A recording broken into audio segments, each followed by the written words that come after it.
मन को कहीं जाने नहीं देना चाहिए, पूरे डूब जाइए। देख लीजिए ना, सत्संग में डुबकी लगाने में क्या होता है जानते हैं?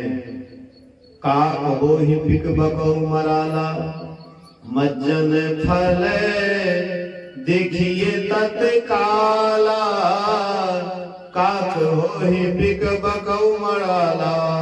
सत्संग में डुबकी लगाने का क्या फल होता है जानते हैं?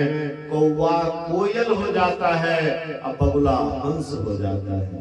कौवा कोयल, कार कौवा का थोड़ा सा देख ले यार, कार कौवा है, कार कौवा कह जे करे छे, जेकर आवाज ककरो पसंद नहीं है। एकटा महात्मा रहे चंद्रश्री बाबा आश्रम पर, जखनी कार कौवा बोले तो लाठी लेके दौड़े, कहीं अशुभ है एकर आवाज, लाठी लेके दौड़े।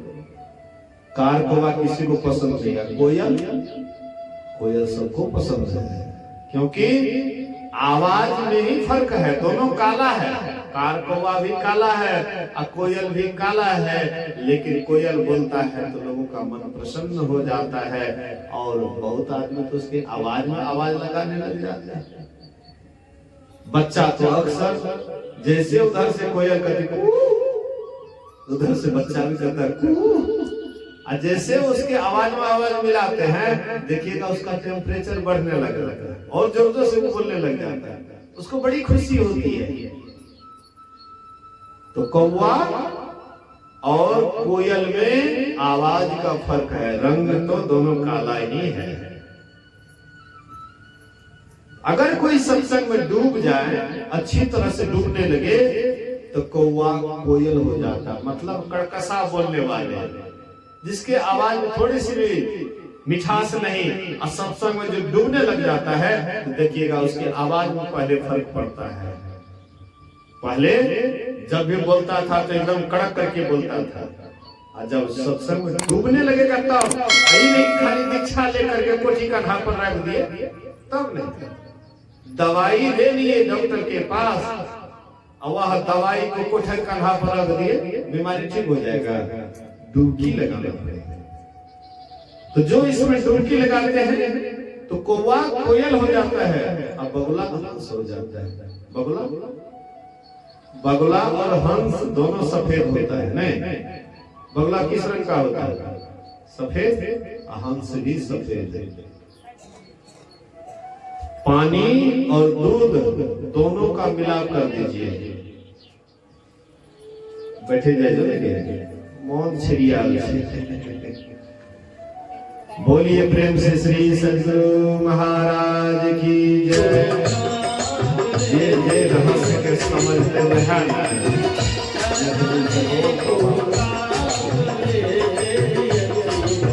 जिसका तो रस जानता है वही उसका वैल्यू देता है। जानते थे बहुत पुरानी बात,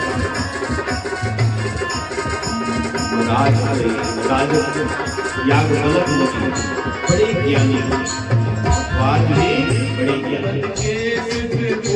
इस बार महाकुंभ का मेला लगा था प्रयागराज में। वैसे बहुत पहले कुंभ मेला आ रहा है। जब कुंभ मेला 1 महीने का समाप्त हुआ, याग गलत मुझे जब जाने लगे वहां से, भगवान उसके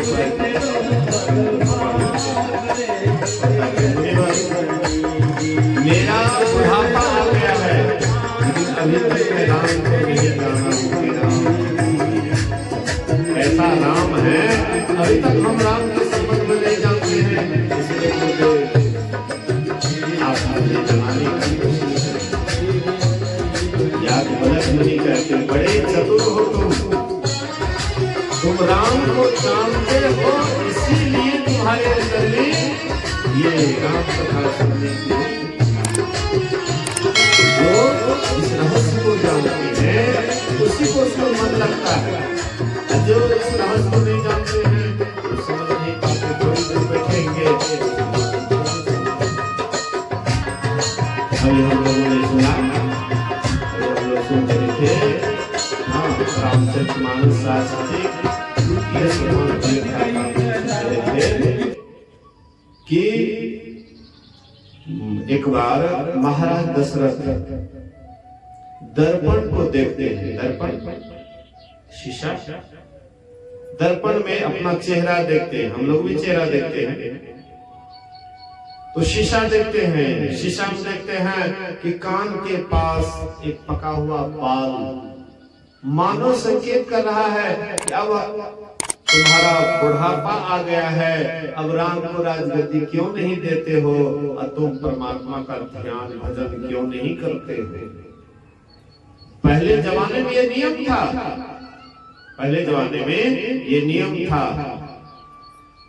4 आश्रम की व्यवस्था थी। पहले 4 आश्रम की व्यवस्था थी। ब्रह्मचर्य, गारहस्थ, वानप्रस्थ और संन्यास। गृहस्थ, ब्रह्मचर्य, जैसे आजकल हमारे बच्चे लोग हैं तो उसको पढ़ने के लिए भेजते हैं, तो पढ़ने के लिए भेजते हैं तो ब्रह्मचर्य का पालन करते हुए पढ़ाई करता है तो वह पढ़ने में आगे होता है। तो ब्रह्मचर्य आश्रम में पहले 25 वर्ष रहता था। 25 वर्ष के बाद 25 से 50 वर्ष गृहस्थ आश्रम में रहता था और 50 से 75 वानप्रस्थ आश्रम और 75 से 100वां वर्ष, 75 से 100 वर्ष संन्यास आश्रम। पहले इन आश्रमों की विशेष व्यवस्था थी। आजकल धीरे धीरे ये आश्रम की व्यवस्था हट गई है, इसलिए लोग अपने धर्म से अलग होते जा रहे हैं, धर्म को छोड़ते जा रहे हैं। तो महाराज दशरथ देखते हैं कि कान के पास पका हुआ बाल मानो संकेत कर रहा है अब तुम्हारा बुढ़ापा आ गया है, अब तुम राम को राजगद्दी क्यों नहीं दे देते हो और तुम परमात्मा की भक्ति क्यों नहीं करते हो। तो वह गुरु वशिष्ठ के पास गए। महाराज दशरथ गुरु वशिष्ठ के पास गए और गुरु वशिष्ठ से कहते हैं, गुरुदेव अब मेरा बुढ़ापा आ गया है, इसलिए मेरे मन में है कि राम को राजगद्दी दे करके और मैं परमात्मा की भक्ति करूंगा। मेरे मन में ये इच्छा, प्रबल इच्छा है। गुरु वशिष्ठ कहते हैं, बहुत उत्तम तुम्हारे अंदर विचार है, क्यों नहीं जल्दी से जल्दी राम को राजगद्दी दे करके और तुम परमात्मा का भक्ति करो। लेकिन वह शुभ मुहूर्त चाहिए, शुभ समय चाहिए। हम आप अभी सत्संग में बैठे हुए हैं, ये शुभ समय है, इसीलिए सत्संग हो रहा है। गोस्वामी जी कहते हैं, धन्य घड़ी जब सत्संग का, वह घड़ी धन्य है जिस घड़ी में सत्संग होता है। हम लोगों का अहोभाग्य है। तो कहते हैं कि वह सुंदर मुहूर्त, वह उत्तम मुहूर्त कल ही है, क्यों नहीं राम को राजगद्दी दिया जाए। तो कल का मुहूर्त चुना गया, राम को राजगद्दी देंगे, इसके लिए पूरे राज्य में ढिंढोरा पिटा दिया। सब खुशी से नाच रहे थे, मंगल गीत गा रहे थे, लेकिन उसमें देवताओं को यह बात अच्छी नहीं लगी। देवताओं मीटिंग होता है कि कहीं राम को राजगद्दी मिल जाएगी तो फिर हम देवताओं को, जो राक्षस हम लोगों को अपने बस में रखा है, उसे हम लोग पार नहीं पाएंगे। और जब तक राम जी हम लोगों का उद्धार नहीं करेगा तब तक हम लोग राक्षसों के वश में रहेंगे। इसलिए देवताओं मीटिंग करते हैं, सब देवता मिलकर के मीटिंग करते हैं, आपस में परामर्श करते हैं कि कैसे राम को राजगद्दी नहीं मिल करके वनवास हो जाए। सरस्वती को इसके लिए प्रेरित किया कि तुम ही जाओ, क्योंकि बुद्धि की मालकिन तुम हो। विद्या, जो पढ़ाई करते हैं बच्चे लोग, सरस्वती पूजा क्यों करते हैं? विद्या के लिए, बुद्धि विद्या आगे करने के लिए सरस्वती की पूजा करते हैं। वैसे ही सरस्वती से कहते तुम बुद्धि की मालकिन है, तुम जाकर के उसकी बुद्धि को बिगाड़ दो। सरस्वती आती है और मंथरा की बुद्धि को बिगाड़ देती है। मंथरा देखती है पूरा अयोध्या में उत्साह, कहती है उत्साह किस बात का? बोले कि कल राम को राजगद्दी मिलेगी इसीलिए उत्साह मग्न है। बोले कि राम को राजगद्दी? नहीं नहीं, किसने कहा? जाती है केकई के पास और केकई से कहती है अरे तुमको कुछ मालूम है? बोले क्या? तो सुनते हैं कि कल राम को राजगद्दी दी जाएगी। बोले कि ये तो खुशी की बात है, राम को राजगद्दी मिलेगी, इसलिए हमको किस दुख को, क्या दुख होगा? राम तो हमको कौशल्या से भी ज्यादा मानता है, इसलिए राम को राजगद्दी हो, ये तो खुशी की बात है। बोले कि अरे वह दिन चला गया जो तुम सोचती है, वह दिन अब दूसरा दिन आने वाला है। राम को राजगद्दी मिलेगी, कौशल्या राजमाता हो जाएगी और तू दासी बन जाएगी। तुमको दासी का काम करना पड़ेगा। कि कहीं कहती है क्या बोल रही है तुम? हम दासी रहेंगे, हम दासी का काम करेंगे? कहते हाँ। के मन फिर जाता है कि कहीं कोप भवन में चली जाती है, रूठ करके कोप भवन में चली जाती है। महाराज दशरथ को मालूम हुआ, वह जाता है केकई को मनाने के लिए। केकई से कहते अरे तुम क्यों रूठी है? क्या तुमको दिक्कत है? क्या परेशानी है? बताओ तो सही। केकई कहती है कि महाराज आपने 2 वरदान देने की बात बहुत पहले कही थी, आप दीजिएगा कि नहीं दीजिएगा? हमको बड़ा शंका है। महाराज दशरथ कहते हैं तुमने मांगी नहीं इसीलिए मैंने नहीं दिया, तुम मांगो तो सही, 2 के बदले 4 मांग लो, क्योंकि बड़ी खुशी की बात है, कल राम को राजगद्दी मिलने वाली है, इसलिए 2 के मन को कहीं जाने नहीं देना चाहिए। पूरे डूब जाइए। देख लीजिए ना, सत्संग में डुबकी लगाने में क्या होता जानते हैं? का अबो ही बिक बको मराला मज्जन फल देखिए तत्काला, काक हो ही बिक बकौ मराला। सत्संग में डुबकी लगाने का क्या फल होता है जानते हैं? कौवा कोयल हो जाता है और बगुला हंस हो जाता है। कौवा कोयल, कार कौवा का थोड़ा सा देख ले यार, कार कौवा कारकोवा कह के जे करे से, जेकर आवाज ककरो पसंद नहीं है। एकटा महात्मा रहे चंद्रश्री बाबा आश्रम पर, जखनी कारकोवा बोले तो लाठी लेके दौड़े। कहीं अशुभ है से आवाज, लाठी लेके दौड़े। कारकोवा किसी को पसंद नहीं है, कोयल सबको पसंद है, क्योंकि आवाज में ही फर्क है, दोनों काला है। कारकोवा भी काला है और कोयल भी काला है, लेकिन कोयल बोलता है तो लोगों का मन प्रसन्न हो जाता है, और बहुत आदमी तो उसके आवाज में आवाज लगाने लग जाते हैं। बच्चा तो अक्सर जैसे उधर से कोयल कहती उधर से बच्चा भी कहता है, जैसे उसके आवाज में आवाज मिलाते हैं, देखिएगा उसका टेम्परेचर बढ़ने लगता है और जोर जोर से बोलने लग जाता है, उसको बड़ी खुशी होती है। तो कौवा और कोयल में आवाज का फर्क है, रंग तो दोनों काला ही है। अगर कोई सत्संग में डूब जाए, अच्छी तरह से डूबने लगे, तो कौवा कोयल हो जाता, मतलब कड़कसा बोलने वाले, जिसके आवाज में थोड़ी सी भी मिठास नहीं, और सत्संग में जो डूबने लग जाता है, तो देखिएगा उसकी आवाज में पहले फर्क पड़ता है। पहले जब भी बोलता था तो एकदम कड़क करके बोलता था, और जब सत्संग में डूबने लगेगा तब, यही नहीं खाली दीक्षा लेकर के कोठी का ढाप पर रख दिए, तब नहीं। दवाई दे दिए डॉक्टर के पास, और वह दवाई को कोठे का ढाप पर रख दिए, बीमारी ठीक हो जाएगा। डुबकी लगाना पड़ेगा। तो जो इसमें डुबकी लगाते हैं तो कौवा कोयल हो जाता है, अब बगुला हंस हो जाता है। बगुला और हंस दोनों सफेद होता है। नहीं, बगुला किस रंग का होता है? सफेद। हंस भी सफेद है। पानी और दूध दोनों का मिलाप कर दीजिए। बैठे जाइए, मौन छिड़िया। बोलिए प्रेम से श्री सद्गुरु महाराज की जय।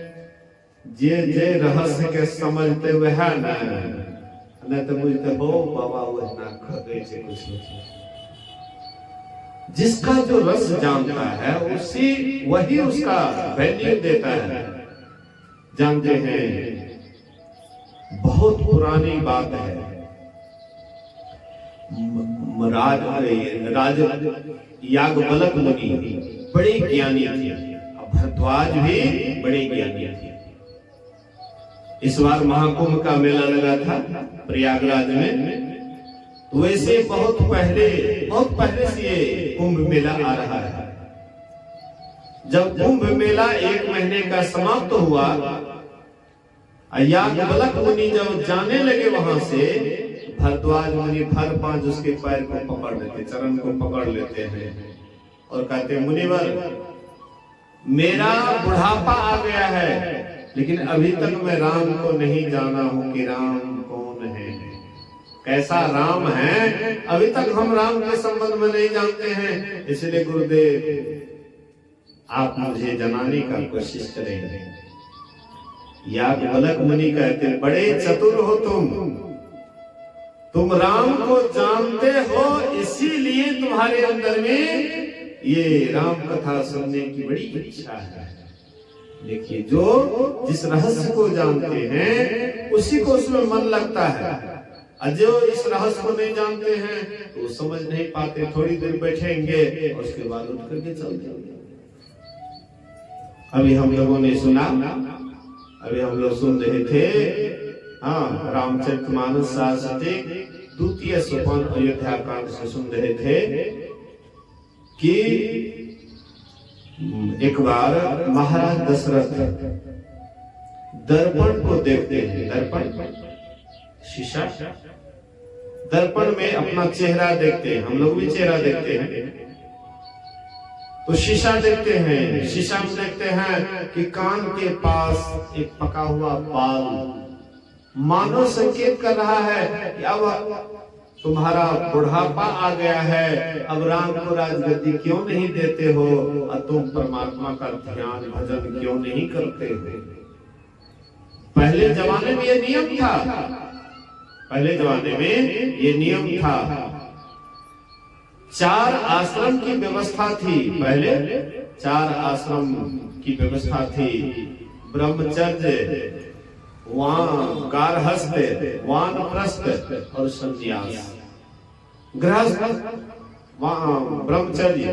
जैसे आजकल हमारे बच्चे लोग हैं तो उसको पढ़ने के लिए भेजते हैं, तो पढ़ने के लिए भेजते हैं, तो ब्रह्मचर्य का पालन करते हुए पढ़ाई करता है तो वह पढ़ने में आगे होता है। तो ब्रह्मचर्य आश्रम में पहले 25 वर्ष रहता था। 25 वर्ष के बाद 25 से 50 वर्ष गृहस्थ आश्रम में रहता था, और 50 से 75 वानप्रस्थ आश्रम, और 75 से 100वां वर्ष, 75 से 100 वर्ष संन्यास आश्रम। पहले इन आश्रमों की विशेष व्यवस्था थी। आजकल धीरे धीरे ये आश्रम की व्यवस्था हट गई है, इसलिए लोग अपने धर्म से अलग होते जा रहे हैं, धर्म को छोड़ते जा रहे हैं। तो महाराज दशरथ देखते हैं कि कान के पास पका हुआ बाल मानो संकेत कर रहा है, अब तुम्हारा बुढ़ापा आ गया है, अब तुम राम को राजगद्दी क्यों नहीं दे देते हो, और तुम परमात्मा की भक्ति क्यों नहीं करते हो। तो वह गुरु वशिष्ठ के पास गए। महाराज दशरथ गुरु वशिष्ठ के पास गए और गुरु वशिष्ठ से कहते हैं, गुरुदेव अब मेरा बुढ़ापा आ गया है, इसलिए मेरे मन में है कि राम को राजगद्दी दे करके और मैं परमात्मा की भक्ति करूंगा। मेरे मन में ये इच्छा, प्रबल इच्छा है। गुरु वशिष्ठ कहते हैं बहुत उत्तम तुम्हारे अंदर विचार है, क्यों नहीं जल्दी से जल्दी राम को राजगद्दी दे करके और तुम परमात्मा का भक्ति करो। लेकिन वह शुभ मुहूर्त चाहिए, शुभ समय चाहिए। हम आप अभी सत्संग में बैठे हुए हैं, ये शुभ समय है, इसीलिए सत्संग हो रहा है। गोस्वामी जी कहते हैं धन्य घड़ी जब सत्संगा, वह घड़ी धन्य है जिस घड़ी में सत्संग होता है। हम लोगों का अहोभाग्य है। तो कहते हैं कि वह सुंदर मुहूर्त, वह उत्तम मुहूर्त कल ही है, क्यों नहीं राम को राजगद्दी दिया जाए। तो कल का मुहूर्त चुना गया, राम को राजगद्दी देंगे, इसके लिए पूरे राज्य में ढिंढोरा पिटा दिया। सब खुशी से नाच रहे थे, मंगल गीत गा रहे थे, लेकिन उसमें देवताओं को यह बात अच्छी नहीं लगी।